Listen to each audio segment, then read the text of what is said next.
Hey guys, what's up and welcome back to my channel. So in today's video, I'm finally going to be reviewing, swatching and demoing the brand new Huda Beauty Desert Dusk Eyeshadow Palette. This thing has been making waves over the internet. Everybody, well, it seems to be like a 50%. Half of the reviews, people hate it and just think that the formula is nowhere near as good as the other one. And the other half of the reviewers and the other half of the people absolutely adore it. Now, I have to be completely honest, I never tried her last eyeshadow palette. What was it, like the 3D Rose textured palette, something like that.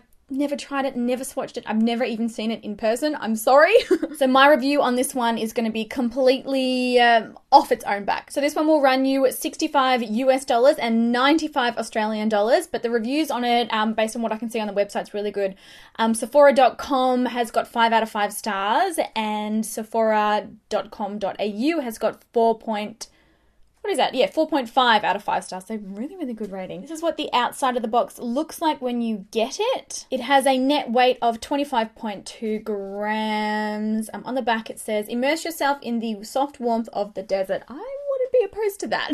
Rays of sunset light washing the sky and dunes with rich hues of changing colors. Okay, no, that's too much to read. 4 ready to layer textures, 8 buttery mattes, 6 pressed pearls, 3 duochrome toppers, and 1 daring glitter. So yeah, there's a bunch of different textures in this one.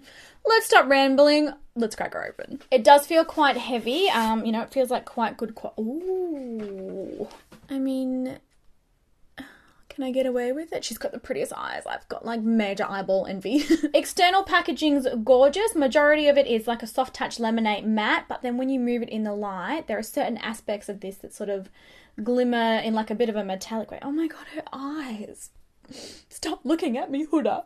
You're judging me. And you open it up. Oh, I just die. It's gorgeous. It comes with a protective plastic cover, and I really like the extra detail of putting her eyes on there.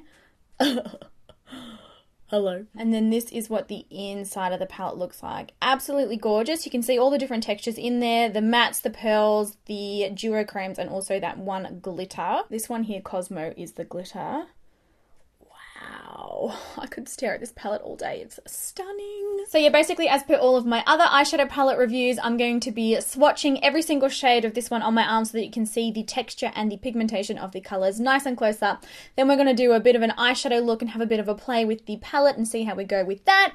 And then I'm going to give you my final review at the end. So yeah, let's jump into the swatches. Okay, so here's another quick look at the packaging. The front of it's absolutely gorgeous. And here are the shadows inside. I really like the way that these colours are laid out, and I really like that there are so many different, you know, mixtures of textures in the palette. I think that it makes it really versatile.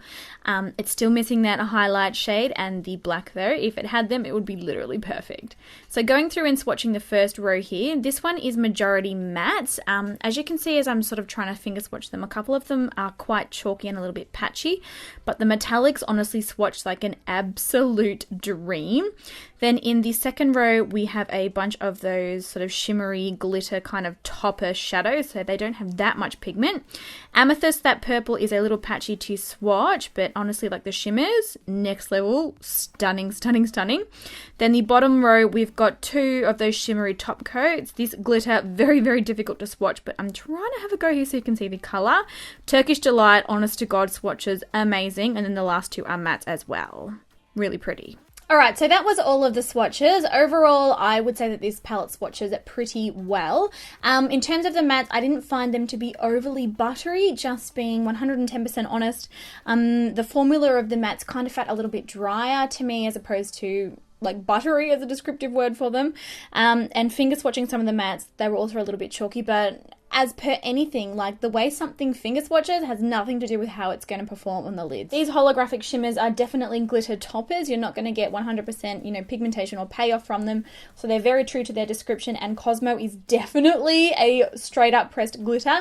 I kind of smashed my finger into it and then I had to spend time rearranging it back in the palette. So just be very careful with Cosmo, because otherwise you're going to end up with it all over you. I think that all of these shades are gorgeous, but I will say I think that it's disappointing that there is no light shade for highlighting the brow bone and that there is no black. If it had those two colors as well, it would be a really great complete palette and you wouldn't have to use any other palettes with it. But based on that, there's no real shade to highlight the brow bone or inner corner, and there's no really dark shade to make any eyeshadow look that you make with this palette really sort of deep and smoky. So yes, those are my kind of first impressions so far. Let's jump in and create an eyeshadow look using the palette and see how they blend on the eye. So I'm starting out with Desert Sand. This is kind of like the bone matte shade, and I'm just going to use that to apply all over the lid. Oh, I have put an eyeshadow primer on, the MAC Pro Longwear Paint Pot in the colour Soft Ochre. So, I mean, it works pretty well. I do still think that the shadows do feel a little bit dry. Like a little bit chalky. You know how sometimes when you apply a shadow and then you touch your eye and you're like, ooh, it feels super smooth? It doesn't feel like that. I'm going to go in with a little bit of Eden now. This looks like a really great transition colour. As you can see, when you put the brush into it, it does pick up quite a bit of product. I'm going to work that one through the crease. Wow, that one's a really pretty colour. I feel like, was it this one? Yeah, it was this one. I feel like when it was swatched, it did actually oxidize a little bit darker on my skin than it did look in the pan. So we'll see how that goes and whether or not that happens on my eye. Pretty colour though. Oh, I like that one. I like that one a lot. I'm not having any issues really blending it out. Like it seems to blend out fairly well. I'm going to go into Amber now, which is right next to the last one, and picking that up on a smaller blending brush. I'm going to try... I mean, we've got to really figure out what kind of eyeshadow look. I feel like we have to use these really bright purpley colours. We can't not. We can't not. So taking Amber, I'm going to work that sort of right in the outer crease and outer V area.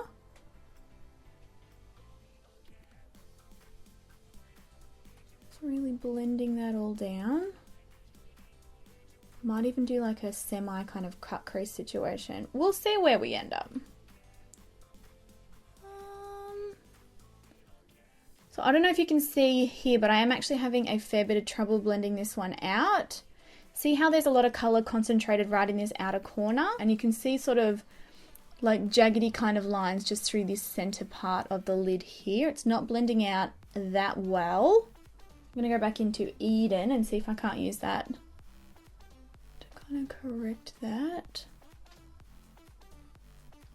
I mean, I feel like that's kind of fixed it, but there's definitely a concentration of colour just here in the outer corner. Yeah, see, I feel like it's blended out a lot better on this eye.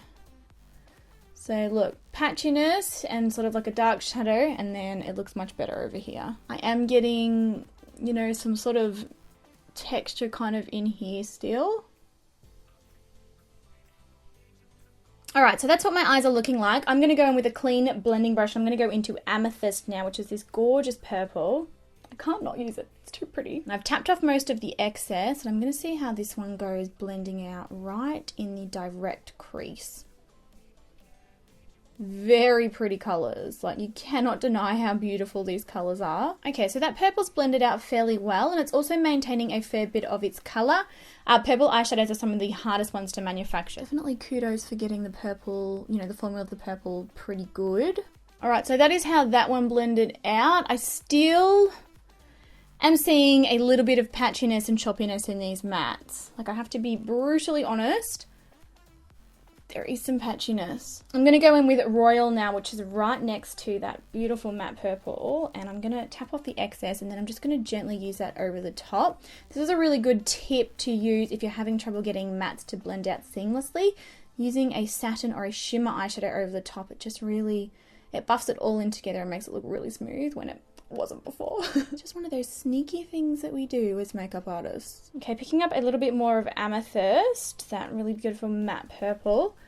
I'm going to pack that right on the outer lid area. Look at that colour. Oh, I love that colour. I'm going to go back into Royal again and just sort of smudge that a little bit over the top of that. Oh no, that's made it look less purple. Damn it, rewind. As you can see, I'm definitely getting some fallout underneath my eye here. I'm not the kind of person that's overly bothered by fallout. If you are, you might hate it because I typically, and I mean I've got foundation on now, but when I'm doing my own makeup or makeup on a client or something, I always do the eyes first anyway for that exact reason. Okay, going back into my MAC paint pot, I'm going to pick up a little bit of that and I'm going to sort of gently just cut the crease on the inner, probably inner 2/3 of my eye.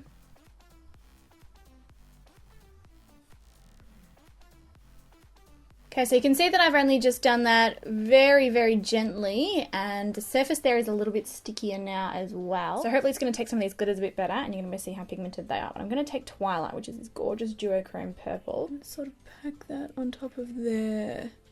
Oh, so pretty. I do want to see how that goes with a dry eyeshadow brush, and then we'll see how it goes with a wet. It's actually not too bad. Like, I think that the formula works better than the Fenty Galaxy palette review that we did recently. I'll link that one down below for you, but that one you couldn't use dry at all. Okay, so I've wet that same brush now, and we're going to see if this makes much of a difference.